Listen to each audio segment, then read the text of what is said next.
Welcome to the Krista Escamilla Show. Hello, everyone. Welcome to our show today. I'm so excited about today's guest. And if I'm beaming, it's because I get to interview my son, Austin Escamilla, today. Austin, thanks so much for coming on the show. Of course. Thanks for having me. This is going to be so much fun. Literally, thanks for having me. Having you literally. Yeah. But I love it. I love it. Yes, you are the one that made me a mom 22 years ago. Can you believe it? I can't. It's gone by fast, hasn't it? It has. I've been there for every day. Yes, it is. And I was there for most of them until you moved off and went to college. But I have to say it has been one of the greatest joys of my life to be your mom. And you have been an amazing son. And of course, I could gush and go on and on and on forever. But this podcast is about you telling your story. And so I'm so excited. Me too. Okay. Yep. I'm not sure where we should start, except for at the beginning. So you were born on May 10th, 2000. No, we're not going to go back that far. Dark and stormy night. No, actually, it was a long, long day. A long day and a beautiful day. And like I said, one of the best days of my life. But I want to, before we jump into our podcast, I want to, first of all, thank everyone who's reviewed and subscribed and left 5-star reviews. Isn't that fun? That is fun. It's fun to read. Yep. So we'd like to thank all of you who've done that. And we will be reading some of those reviews on upcoming podcasts. And then, of course, our sponsors. Thank you to West Texas Premix Pits, Rig ID Workwear, and Midland Cap and Cup. We appreciate you. Okay, now let's get to the good stuff. Tell me your story, Austin Tyler Escamilla. I don't know where to begin with that. I can begin with just what a pleasure it has been to watch you grow. And you are now a college graduate. Yep. Maybe by time of publishing. By the time I this will airs. have a diploma. That's right. Today he took his last class. How did that feel? That felt really odd because it was about 20 minutes. And then I was like, oh, that's it. That's right. So he's attended Rice University for the past 4 years. And they went virtual, right? Yes. Through the pandemic. Yep. And now we're semi-virtual, but yeah. But took your last class and took my last class, played my last college golf tournament, and now it's time for the real world. That's right. Now it's time to step out in the real world. Yep. But first, I want to talk about all of the experiences that you have been through. Just kind of starting off with golf. Golf has been a big part of your life for so many years, and you aspired to play college golf, and you did it. So tell us I did it. How did you do it? Well, golf's been a massive part of my life for as long as I can remember. I think the story's true. I'm not 100% sure, but every time anyone asks how long I've been playing golf, I say that my mobile when I came home from the hospital as a baby were golf balls. Is that true? This is a true story. Okay, I always tell the story, but I've never really known if I made that up. And in your baby carrier, there was actually a golf ball right there. So as long as I can remember, I've played golf, and as soon as I could walk, I had a club in my hand. Because you and Dad, I guess, just had the golf bug around when y'all were having me. So that was our date night. Every Wednesday night, we would go on a date, and we would then, once you were big enough, you would go with us, and then you wanted to hit balls, and then this is a true story. We could not drive by a golf course without you saying, "Mama, putt peas, Mama, putt peas." That was please. I still pretty much do that every time I drive by a course. It's like this. I want to pull in there. But you did. You fell in love with it at a young age. And, it was just about having fun. We would go out there and we'd play games. We'd ride around the golf cart. Do you remember the Silly Goose at Green Tree Country Club? I remember the Silly Goose. Yep. There have been several iterations of the Silly Goose. I don't know if the same goose is 25 years old or. That's what I'm wondering. I'm thinking it's a new goose. I think it's a new goose. But yeah, so I've played for, as long as I can remember, ever since I was a wee lad. And, just kind of what I did my whole life. It was a lot of fun. So playing tournaments, tell us how you friends. Oh, sorry. Go ahead. Tell us how you got to Rice University. Yeah. So I always, I grew up watching Tiger, as a huge Tiger fan, and I knew Tiger Woods played college golf, and everyone said that there was scholarship money in college golf, and so that was always kind of the goal. And I guess I didn't really know too much about what that process looked like, being from West Texas, but I just played in all the local tournaments growing up. Made a lot of really good friends along the way. We would just every summer day we'd go out to the pool early in the morning, go out to the course, play 18, go get lunch, play 18, go play basketball, play 9 at sunset. That was a summer day for me when I was a kid. And we'd play all these local NTPGA tournaments. Thanks to the NTPGA for putting on a great little league. And just played a lot of tournaments, had a lot of fun with my friends. And then in high school, started taking it a little bit more seriously.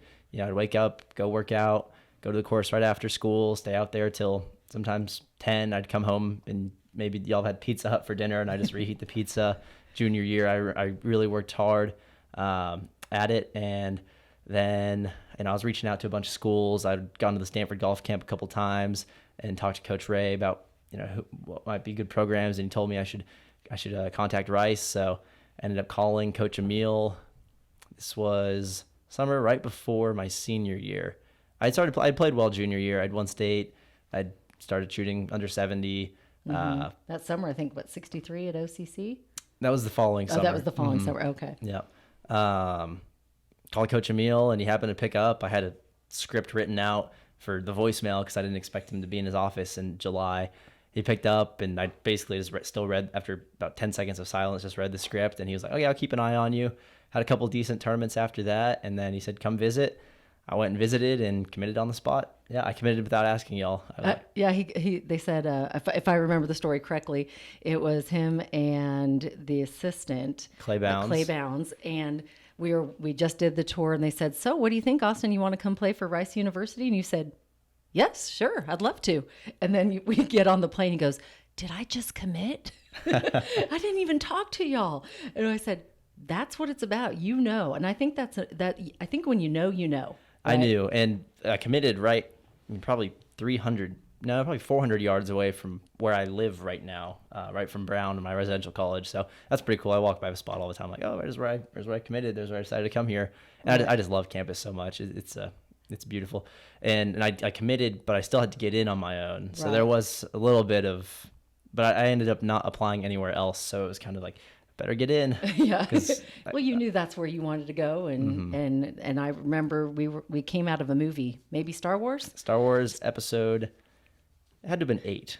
Yes. And we walked out, and you said, "I got the email from Rice," and we were all standing there in front of the movie theater, and you opened it up and you got in. Yep. And I pretended that I hadn't already checked it during the movie. So you saw it in the movie. It was in the header of the email. So I did not know that. I just learned something new right now. I thought the first time you opened it was the header of the email was vaguely positive, so I figured I got in. And then when I opened it, then I knew. That was a pretty exciting moment. That was. And I have to say that moment right then and there, just kind of celebrating it with your sisters and your brother and Dad and I, we were just so excited for you and proud of you, because you never know where life's going to take you. And when we walked on the campus, I felt like this is the place for you. Like, it just felt right. But more importantly, you felt it was right. And I think Coach Ray gave us some really good advice when you were looking for colleges. He said, make sure you love the school, because you never know if you're going to get hurt or if you can't play or if there's some reason, right? Make sure you love the school. And you loved Rice University. I love Rice University. Yeah. Yep. It's been a great 4 years. And I just knew I'd never been to Houston until I visited. Houston was always this like far away place that was outside of driving range from Midland. It's 8 hours. Literally. I've probably driven it 25 times. It was literally outside of driving range, because we didn't even let him drive to Odessa, which is 15 minutes away while you were in high school. We were like, firstborn. We were a little more strict, right? Yep. Now Alex, he'll probably be driving to Houston and back by the time he's, like maybe 16. next year. Yeah, maybe he's 13. Maybe next year he'll be driving. But it's so true. It's like you're right. It seemed like this so far away place, and now you have been living there for 4 years. Tell me, what has been your favorite thing about college life? My favorite thing about college life probably has to do with Rice. Rice it's a smaller school. It's about 1,000 students per undergraduate class, which was a perfect level up from Trinity. My high school graduating class was 44 people, maybe 45. So you knew everyone. But Rice, it's small enough where you'll know everyone that you probably should know. So there's a lot of, biology or computer science majors that I never bump into, because that's not the world I live in. But I know everyone within my major. I know all the athletes, and it's impossible to walk anywhere without bumping into someone which is really nice. You won't see, it won't be everyone. You'll, past strangers, Right. but every third person you'll be able to wave and say hi. But Rice's residential college system is really cool. It's sort of like the Hogwarts houses. You get randomly sorted, and each of the 11, 12 residential colleges has their own unique culture and vibe and atmosphere and architecture. And I was sorted into Brown, the northernmost college, which is kind of the only bad thing about Brown is it's really far. Everything else is absolutely perfect. So I've made a lot of good friends there, and I've made a lot of good friends with all the athletes and within my major. So I guess that's my favorite part is the relationships I've built and the people that I got to be around for 4 years. And it's just kind of a strange experience because it's 4 years of being enclosed, especially if you live on campus, with a bunch of really smart, quirky people. Because everyone on Rice campus had to have something that differentiated themselves from the 1,000 other people that applied, or 8,000 other people that applied that didn't get in. Right. So everyone has something that they are good at. So you meet someone, maybe they seem a little boring, or maybe they seem a little eccentric, but no matter what, everyone has something. Maybe they study mosquitoes and they've developed genes in mosquitoes that will make them less susceptible to pass on malaria. Maybe they are really good at hitting flop shots or hit a really long drive, and that's how they're there, like me. But also you're really smart too, because you had to get into Rice University, not just on golf. You also, I mean, really just your intelligence. You've read more books than I could even count in your lifetime. But I love that you say that, because I think everyone is so unique and special. And I remember distinctly when we did go for your visit, sitting in the food court, feeling really dumb. I was like, man, these conversations around me, they are so smart. And I'm like over here, what am I going to do tomorrow? And but the kids were also, or not kids, they're kids to me, but the young adults were so smart and having such intelligent conversations. And it really is a unique place. And I felt like, wow, this is a great place to be. And I think that's important for everyone, is to find a place that fits you and fits your personality, and that fits, that you feel like, you're going to enjoy being at. And I love that you found yours. I think that's awesome. What surprised you the most about college? What surprised me the most about college? I guess freshman year, I was just so busy. Oh, that's a and good I point. wasn't as in charge of my own schedule. I guess, I don't know if I wasn't as in charge or I was more in charge of my own schedule. But scheduling is just a lot different. Right. It's just a lot different than high school. Let me check our time. And let me ask our executive producer, are we allowed to go over on time? We are. Okay, we are. It's my husband. Hey, Dad. Hi, sweetie. So we need to jump into our quote of the day, and then we're going to come back to a day in the life of a college golfer. Okay. Because I think if anyone is aspiring to golf, they need to know what they're getting into before they do so. And I think scheduling was a big one, like you said. So, all right. So you know how Mom loves quotes, right? Mm-hmm. All right. Go ahead and pick a quote. All righty. All right. What did the front say? Which I got one of my favorites. Oh, good. Success is not final. Failure is not fatal. It is the courage to continue that counts. Winston Churchill. Yes. You didn't write these on all of them, did you? No. Okay. I did not. Thought you wanted me to pull this one. Well, it's funny because when I interviewed Dad, he did that. I did write that Really? one for Dad, and then you pulled. Well, I gave my senior chapel talk on this quote, which is why I thought you might have rigged it. I did not rig Really? it. I did not. And that's how life works. Everything happens for a reason. Yep. So tell me what I'll read it once more. Yes. Success is not final. Failure is not fatal. It is the courage to continue that counts. Winston Churchill. I love that you got that one. Yeah. Tell me what that means to you. It just means, I guess I heard it put in a different way by Tom Hanks recently. He said if he could tell his younger self anything, it's that this too shall pass. Mm-hmm. And that applies to the good and the bad. So if you're on top of the world, remember this too shall pass. If you're the lowest of lows, remember this too shall pass. So success is not final. No matter how big the win is, you never know what tomorrow will hold. So enjoy it, but don't rest on your laurels. Failure is not fatal. If you fail, you're not dead yet. Hopefully, I don't know what kind of failure, but usually you're not, it's not fatal. So you can wake up the next day and get back at it again. Oh, I love that you got that one. That is awesome. Well, and I love that look on it, because this too shall pass. That is important to think about in the highs too. Mm-hmm. At dinner time, we do high and low. every day. We've done it since y'all were little. I can't even remember how old you were when we started it.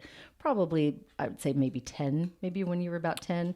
So I put you at 10, Aspen at 8, Allie at 6. Yeah, so about that time we started doing high-low every day. And it's important to, to talk about both and to focus on both, because all of them happen for a reason. The highs do and the lows do. So I love that. So do you have a favorite quote besides that one? Ooh, I know too many quotes. Oh, whoops. I guess, that's one of my favorites. The Man in the Arena is a fantastic one. Theodore Roosevelt. Yep. The poem Ozymandias is a really good one. That's maybe one of my favorites. Awesome. Yeah. It's kind of long, but okay, I'm going to pick this up real quick. yeah. And I want to note also that he got the proud card, and I couldn't be more prouder of you. Oh, so I love that you got that card. So let's go back to what we were talking about right before, a day in the life of a college golfer, because I think a lot of junior golfers, and hopefully they're listening. I don't know, maybe their parents are listening and they can share it with them. Aspire to play on the level that you have been fortunate to play on. What advice would you give to them? And let's talk about the day in the life of. Yeah, so which one first? Advice or day? Let's go day in the life of Okay. and then advice. Yeah. Okay, so I guess I'll cut back to freshman, sophomore year, because those are the busiest. Junior year is really busy as well, but you kind of understand things a little more. So I don't remember being as, stressed junior year. But freshman year, when you get there, things are pretty hectic. Because this year, right now, I'm in 6 credit hours, so my schedule doesn't exactly look like this anymore. So Right. just know it gets better. But freshman year, there's a great picture. I think it might still be on the Rice Golf Instagram. If I can find it, maybe we can throw it up. Yeah. But I'm on my bike, my $80 cheapest bike at Walmart, Huffy, that had no brakes, and I got my backpack on the front and my golf bag on the back, and I think I might be wearing half workout clothes, half golf clothes. This happened all the time. I'm not sure if the picture caught all of this, but Right. usually I'd change on my bike, heading from Lyft to my car to hustle over to Wildcat. So things get pretty hectic. So you wake up, Right. say it's a lift day, so you have lift that morning. I think freshman year we lifted at 6:30. Now we lift at 7. We've lifted as early as 6, but that's just the only time that most athletic programs will give golf the weight room. Okay. So you get in there early. That's why the early morning. Exactly. I wondered why so Yep. early. Okay. So you get in there Let me when guess. Does football get after? football has their own gym. Oh, So- football is their own gym. Oh yeah, it is. It's a nice one. Yeah. Yep. So you get in there early. You wake up. We'll call it 6:30. We'll call it 6. You wake up. Lift at 6:30. You get up. You brush your teeth, you hustle over. If you live on campus, you probably bike or you run over. If you're running a little late, you got to really book it. You get there, you do your lift. Usually golfers, it's nothing too crazy. We've had several strength coaches, and depending on the time of year, sometimes we lift it really hard. Sometimes it's been more of just to get up and move. Right. Sometimes we have to sprint. Sometimes it's just strength training. Our training is really different over the years, but you get in there, you do your lift, you wear yourself out a little bit. You go get breakfast. If you live on campus, probably from the servery or the CAF. So you go over to the servery, you get your food, you go to your 8 a.m. class, you go to your 9:25 a.m. class, you go to your 11 a.m. class. At noon, you go to the golf course. Got to be there by 1. From 1 to 5, you're practicing. Say it's a qualifying day. You get there at 1, warm up, tee off at 2. Say the members are playing a little slow. You finish 6 o'clock. 6 o'clock rolls around. That's early enough where team doesn't have to buy you dinner because you're gonna make it back in time for your meal plan. You go get your dinner, Which is a good thing. Yes. or if you're not feeling servery, you go get Chipotle. You go back at 7, and now you start your homework. Wow. I'm exhausted just hearing about the day, and that's every day. That's every day. Every day, day after. And I remember specifically that you said something like, "Is today a 5-minute day?" How did you explain that? Sometimes you have 5-minute days. Sometimes you have 30-minute days. So freshman year, I had a lot of 5-minute days, which is my planner. I scheduled down in 5-minute increments. So every 5 minutes, I had to, what I was doing, except for, the blocks like class for an hour and a half. But right. those 5 minutes between class, it's like call the tire shop, you have to, because it's then so life, packed that you have to figure out what 5-minute blocks you have to do the other things. Or like the dentist, remember you had a broken The dentist, yeah. I broke a tooth. Walked into my freshman writing class. It had fallen out, but I put it back in. It was like half of my tooth. There's a whole big chunk of filling came out. I walked in. I was like, "Clay, do you think this is a problem?" And pulled it out and then plopped it on the desk. He goes, "Yeah, I think that's a problem." That's a problem. So you had to work that in to that packed schedule. So yeah, 5-minute days is you're scheduling in 5-minute increments. And then most days are a 30-minute day where, you'll have Right. 30 minutes of free time between activities or between class or anything. I think that was a good way to show though what a day in the life of a student athlete is like, because it's not it's hard work. I mean, it really is. And You got 2 jobs. yeah, you do. You've got your student job and you've got your athlete job, and then you have your Austin job, And then right? You got to be a You person. gotta be You a have to person. be a human Yeah. being sometimes. Yeah, and maybe even date. Maybe even date. Maybe even date. We'll talk about that coming up in a little bit. But first, give us your best advice to a junior golfer out there that aspires to do what you did. Now that you've been through it, what advice would you have liked to know or that you would like to give them? Yeah, I'd say work hard and put yourself out there. So figure out what you can do to gain an edge, because everyone's good these Yes. days. I mean, junior golf's only getting more and more competitive. So work hard. If that's getting up, sometimes I'm not saying I did this all the time. I'm not saying this is something I did as a consistent habit, but there were days where I'd get up and I'd go chip at Nueva before school. And most days I would end up being on the other end of the spectrum. I would work hard at night. I'm more of a nighttime worker. So I would stay out at Green Tree until 10, we'd play until sun went down at 8, and then I'd go start my workout, and then I'd just do some homework there and come home. And there were days in high school, junior, senior year where I didn't see y'all. Right. So work hard and put yourself out there. Don't be afraid to, write out your goals, write out the schools that you would love to go to, figure out something about those schools, and email coaches, insert something personal. Hey, great playing at the All-American last week. Looks like the team's really coming along. Something like that, something that shows that you're paying Right. attention to the program. I think that makes you stand out a little bit, and do it yourself. Don't have your parents email for you. No. And call the coach. Talking is better than email. Well, because it's your relationship with the coach, right? Not ours. That's what's important. Speaking of, big shout out to Justin. Shout out, coach. Yeah, shout out to Coach. Yeah, I know that you guys have a great relationship. Mom Bragg, your team captain this year. What did you learn being team captain? And also, I want to talk about the team in general, because I feel like starting freshman year, I mean, Grant and Rishi, and I mean, we could go on. These were good guys that just took you in, and made you feel right at home right away. And those relationships that you built year after year, and then the relationship with the other 4 freshmen. Is it 4 or 3? 4. There are 3? 5 of us. I guess Jake came down a class. Not came down a class. He's taking his 5th year. He got but yes. the extra COVID year. The relationship between you guys, I feel like your team, and I've seen a lot of golf teams, I feel like y'all have a great bond. We do. We've definitely had some really strong relationships built, and that's probably the most important thing that's came out of college golf for me. And I think most college golfers would agree. I was texting Reach the other day, and this is the day after my last college golf tournament, and he was saying, I don't remember what I shot at pretty much every tournament. He said, I remember my highest score, I remember my lowest score. I don't remember anything in between, but I remember being on the van with you. I remember doing this, doing that. Aww. So the relationships are the really important part. And I love all those guys that I've had the pleasure to be on the team with. And the team's really, it evolves throughout the years, and team's different now than it was before. Right. Just because, now I'm the oldest. It's just crazy that I'm the oldest, and then I'm gone and I'm done. Right. I still, sometimes I'll be practicing, and I'll being like, oh, I miss Nick. Oh, I miss G. Oh, I miss Yeah. Reach. I miss Mason. I miss, all of them. Right. Don't mean to leave anybody out. Right. Yeah, just- because your freshman year, they were a great group. Yeah, because I could of list young everyone men. on the team. I could say, I remember laughing hysterically in the van with Mason. I can remember a lot about G. I can remember, just everybody. It's Great group of young a great men. group of guys. And a testament to the Rice golf program and to Coach Meal. It seems like your guys have stayed the course. I know a lot of, sometimes you transfer and you come and go. You guys have all stayed together, and I feel like those bonds have really carried over. Another thing I want to say really quick is I like what you said. It's about the memories that you made in the van and in dinner and beer bike and and then some of the other things.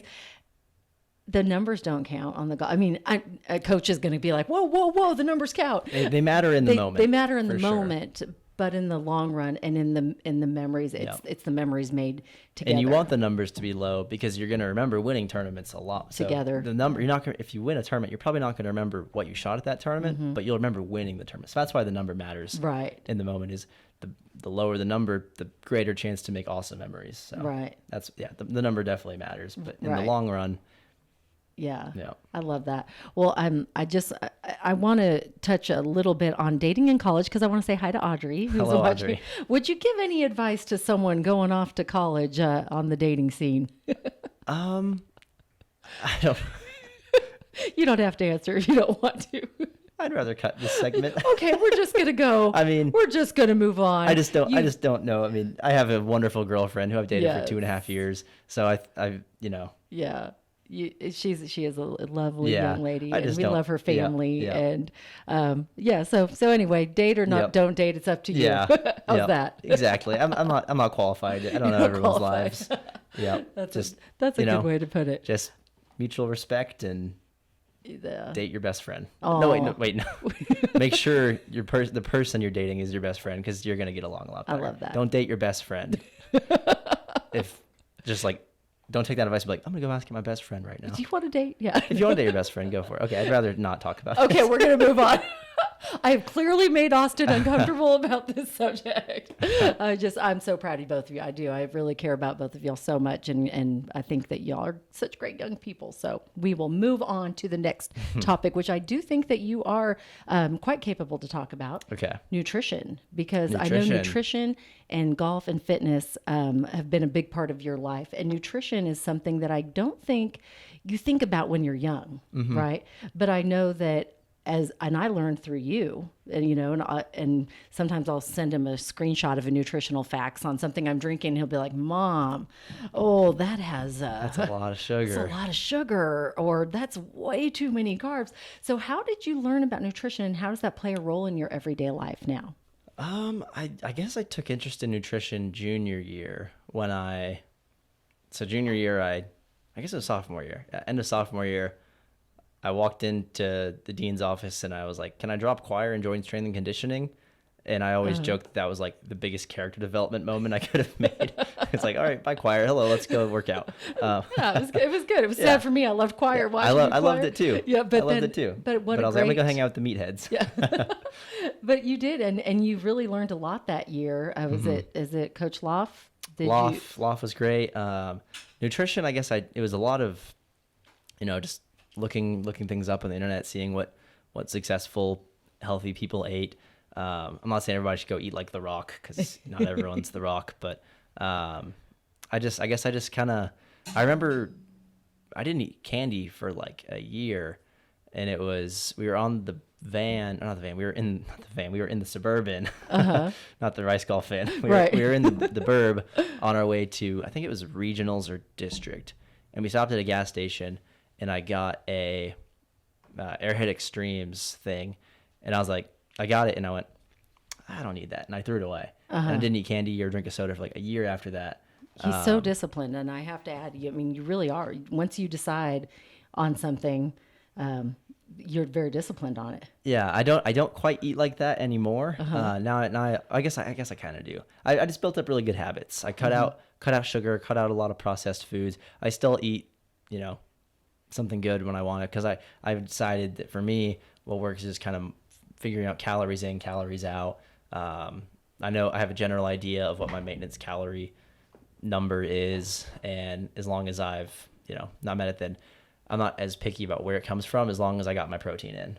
Gotcha. And I try to avoid large amounts of sugar. So I drink Diet Coke. I know it's not, it's not great for you. It's got all this artificial stuff, but Yeah, so right. I'm not, nutrition's not perfect, but my favorite food is chicken. Luckily, like I just love chicken. So I ate a lot of chicken breast and a lot of pasta, and So best nutritional tip that you would give someone? Just you don't have to drink that milkshake. You just don't have to. So good. It's so good. And every good. now and then, to be human, Right. to enjoy it, drink the milkshake. But not every day. Not every day. You don't have to. Okay. I guess that's the best advice, is kind of keep an eye on how much sugar you have and how much protein you've had. And because everyone's fitness goals are different. So sometimes if you want to lose weight, it's as easy as if you have a milkshake every day, just have a milkshake one day a week, and then you're going to lose weight. And best physical fitness tip you could give? Best physical fitness Not tip nutrition, but workout. I can give is just do something. Okay. Just get moving. Sometimes I just want to get moving, so I'll just go sprint and lunge for half an hour, and you just feel a lot better. There's more benefits to it than just just physical fitness. If you do it, I have trouble working out in the morning. I just don't like working out in the morning. I prefer nighttime. Yeah, you do like nighttime. I'm trying to flip it, but if you wake up early, half an hour earlier, an hour earlier, and you work out, then you started the day with a win. Right. Which sometimes is hard to, I think it was Ryan Holiday I heard say that. He's like, I'm a writer. There's a lot of days I don't have wins because I couldn't get anything written, but I worked out this morning, so there's a win. Yes, kind of like making your bed. Exactly. Like that. Yeah. Remember that book that I gave you? Start a day with a win. Yeah. And there's a lot of, like mental benefits as well. Yes. You'll feel a lot better, and your body, the chemical, like your chemical balance, it will, if you get good sleep and you work out, you're going to feel better. And I want to add, as you get old, like me, it's easier to work out in the morning because you have a little more energy in the morning. Like when I was young like you, I could go run at night, but now it's like you get it done in the morning before you need that afternoon nap. that hits all of us. Mm-hmm. But yeah, it's so true. You get that win in for the day and you feel good about yourself and go tackle the day. All right, it's time for question of the day. Speaking of, so let me get the bowl. And remember these questions, I want you to think about them as you're listening. And then, Austin, you tell me what it means to you. All righty, let's see. What's your question? What is your personal philosophy in life? Ooh, good one. That is a good one. I can't wait to hear your answer. That is a good one. And I don't know if I can succinctly answer, but I'll try. Okay. Because I guess my personal philosophy comes from my faith, my background, my faith. I'm a Catholic, I'm Christian, so a lot of what I believe comes from that, and then also comes from reading Stoic philosophy. So it's kind of a combination of those. I don't think those two things contradict each other, at least to what I believe. So it just, I think, on the spot, I can't think of the exact quote just because the cameras are in front of me, but that's all right. Just give a general. General. I guess it was Marcus Aurelius. I think it was Marcus Aurelius. It's probably in Meditations where he just says, "Be good." Like there's like a line. It's just like, "What is our purpose on this earth? Be good." I love that. Yeah, and then that's up to you to define what good is. And I think that from there, based on my faith, I define what I think being good is. I like and that. You can't do it all the time, and that's also that helps to have faith. Is that I know when I haven't done it all the time, it's okay because my sins have been forgiven. It was just Easter. But I do struggle with that sometimes is when I do mess up, I'm really hard on myself about it. But yeah, just be good. Be good. Yeah. Yeah. I love that. You know what good is. You know when you weren't it. Just try and be good. Don't Exactly. lie. Yeah. I heard someone say it, when you look in the mirror, you want that person looking back proud of you. Mm-hmm. And, sometimes we get caught up, and I know you're a people pleaser like I am because I know you. You're a lot like me in that aspect, and you want to people please all the time. But really, you just got to please that one, looking back and the one up above, and be good. I love it. Thank you, Austin. Mm-hmm. So think about it, what that means to you. What is your personal philosophy in life? Now it's time for favorite things. Can't wait to hear your favorite things. Favorite things. You ready? Let's start with book. Favorite book. Favorite book. Yes. Okay. I read a lot of books. A lot. I mean, when we say a lot, generalize how many you've probably read in your life. We're talking the thick ones too. I try and read a book a week. I've been reading some real thick ones, so it's been a little longer than a week. And during the school year, it's a little tougher. But in the summer, it's a book or two a week. So I'll usually go to Barnes & Nobles. And I like physical books. I prefer paper books. Yes. I can't read on my phone. I can, but I try not to. Same. It's just not the same. Yeah. It's a lot cheaper because you can get them for free on the phone if you know the right websites. But but I prefer. So every summer I'll just go to Barnes & Nobles and get my pile of books for the month or for the summer. But my favorite book, I try and read every other book, fiction, nonfiction. So I'll say my favorite fiction will probably have to be the Red Rising series by Pierce Brown. It's science fiction. It's very good. That's probably my favorite fiction book. My favorite nonfiction book would probably have to be Principles by Ray Dalio. Oh, that's a good one. I think that was pretty formative because I read it senior year of high school. It's a pretty formative time. And it's just about, establishing principles like in your life and knowing what you're going to do in certain situations and establishing like protocols. One of them is radical transparency in the book. So like be radically transparent all the time. Like so it's half the book's life principles, half the book's work principles. I'd say that's one of my favorites. Yeah. There's so many good books. There's a lot of good books. Yeah, I know. I knew it'd be hard for you to narrow it down because you truly have. I mean, and we read to you, of course. Once again for First Child, we read to you when you were in my belly, and you really carried that love of books all through. I mean, from the time you were little, you loved books, and to this day. And so I love that you have that love of reading. I think it's really great. My other favorite would be The Daily Stoic by Ryan Holiday. That's a really good one. Shout out Ryan Holiday. We actually went to his bookstore. We did. Last time yes, we were in. It was fantastic. And I just started Perennial Seller by him that I bought at the Painted Porch. But yeah, Daily Stoic's fantastic. I've read it. I sometimes I have to get caught up. I miss a couple days, but I read it most days. I love that. Yeah. I'm sitting here today, if you're just joining us or just, kind of tuning in, I'm sitting here with one of my favorite all-time guests, my son, Austin Tyler Escamilla, and we're talking about favorite things. You also have a book that was recommended to you once, and it's a really fun story, The 12 Rules of Life. 12 Rules for Life. How did you, because I'd never heard of it until you told us the story. Yeah, so I had it recommended to me by Tom Watson on the back of the driving range at River Oaks. I like to ask people what their favorite book is. I don't know where we got this habit of asking people. Yeah, I don't know, but we always have. Yeah, it's a family thing now. Yes.